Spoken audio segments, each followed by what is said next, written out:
Ma'am একটু share করুন আপনাদের। ম্যাম একটু জোরে বলবেন। নমস্কার, আমি আজকে প্রথম এইভাবে কথা বলতেছি। আমি কোনোদিনও কথা বলিনি। আর আমি মরিঙ্গোতে আসব। আমি ডায়মন্ড হয়েছি একমাত্র আমার স্বামীর জন্য। আমি নিজে এখনো কিছু করি নাই, কিন্তু আমি আসব আমার ছেলের জন্য। কিছুদিন পরে আমি আসব। মরিঙ্গোটা আমি নিজের মতোই করব।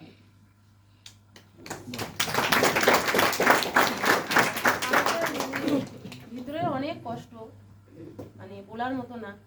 যেমন মনে করো আল্লাহ যেমন আমাদের আল্লাহ যেমন কোনো কিছু একটা উপহার দেয়, মরিঙ্গোটা আমাদের ওইভাবে উপহার দিয়েছে উনি আমাদের যা কষ্ট গেছে ওটা বলার মতো না। অনেক কষ্ট গেছে, এমনকি অনেক টর্চারও সইতে হয়েছিল। এত টাকার উপর এত টাকা নাড়াচাড়া করছি। কেউ বিশ্বাস করে না যে আমাদের কাছে কোনো টাকা নেই, যে আমরা যে খাইতে পাচ্ছি না বা কিছু করতে পারছি না। সবাই জানে যে আমাদের কাছে টাকা আছে, তবুও আমরা নিয়ে আসতেছি না। এবং ফ্যামিলিও অনেক সমস্যা হয়েছে। তারপরে বাবার বাড়িতে তো কোনো ভ্যালু ছিল না। আমাদের বাবার বাড়িতেও অনেক কিছু আছে, কিন্তু ভ্যালু ছিল না। ওর ভ্যালু ছিল না জন্য আমিও যাইনি কোনোদিন, কোনো কিছুর জন্য যাইনি। যতদিন ওর ভ্যালু থাকবে না ততদিন আমিও যাব না।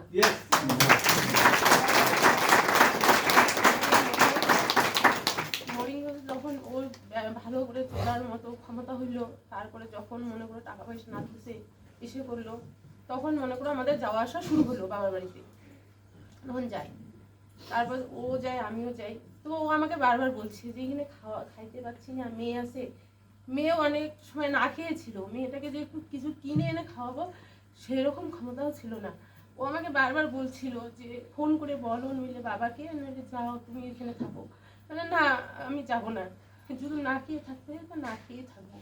তখন ও আবার অনেক কষ্ট করছে। সুপারি গাছে সুপারি পাড়াইছে, মানুষের বিহান ঠেলছে, ঠেলে ঠেলে তার উপরে কিছু টাকা উপার্জন করে মেয়ের জন্য খাবার নিয়ে আসছে। অনেক আমি ওগুলোর কথা জীবন যতদিন দুনিয়াতে থাকবো ততদিন ভুলতে পারবো না। অনেক কষ্ট। আমার মেয়েও অনেক কষ্ট করছে। দুনিয়াতে আসার পরে 1.5 বছর থেকে অনেক কষ্ট করছে। তারপরে এখন ভালো আছি, অনেক অনেক অনেক ভালো আছি। আগের থেকে অনেক ভালো আছি, অনেক সুখী আছি। ইচ্ছে মনের মতো করে বাচ্চাগুলোকে পড়াশোনা করাচ্ছি। আর এখন হয়তো মনে করেন বৈশাখ মাসে একটা জমিও নিচ্ছি এই মরিঙ্গোতে এসে।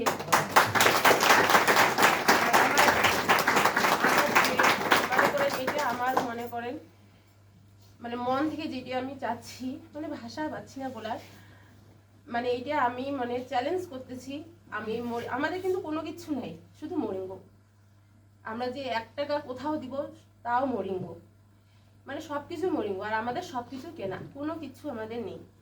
তো আজকে এখানে আমি মনে করেন যে ইসে করতেছি যে আমি অবশ্যই আমার স্বামীকে দাঁড় করাবো। আমিও এখানে দাঁড় হবো। যত দূর আসি আমার স্বামীর হাত ধরে এখানে আসি, কিন্তু আমি নিজে কিছু করব। আমার বাচ্চাটা একটু হোক, আমি অবশ্যই আসবো এখানে। আর অবশ্যই আমার স্বামীকে দাঁড় করাবো, কিছু করবোই।